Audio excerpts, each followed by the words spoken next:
Ka qenë një mreth musliman, po ka qenë shumë zullumqar. Shumë zullumqar. Dhe ka ardhur një gru afër, po e tregoj këtë. Ka ardhur një gru afër të udridh ushtria e tij për rreth. Po i thot Haxhaxhi, kush je më ti non? Ti gru thot që ke guxu me ndal përpara mua si Haxhax. Thot, unë thot jem nana e qati, motra e qati, gruaja e qati.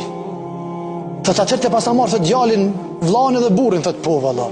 Thot me se ke pas këtë guxim me ndal mua përpara, s'kam më dalë slobës në atë ku. Thot nëse ke pas atë guxim me ndal mua përpara, zgjedhë njërin prej këtyre treve, unë e kam ta dham. Po thot vllain, motra, thot vllain po e du. Haxhaxhi ka qenë shumë i mençur.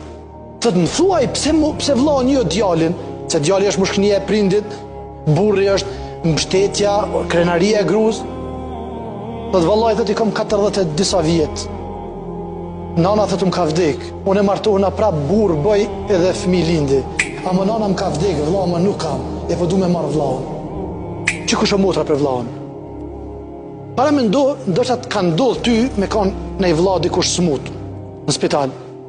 E ke pa prind ja kapin durt e vladit. Ose te kam të rrin, të janë gjerë. Vllau qotim shon krah, çumër se s'ki kur gjë. Motra ku të rrin? Te fytyra. Ta ka fytyrën, ta mban fytyrën në dorë. Kjo është motra.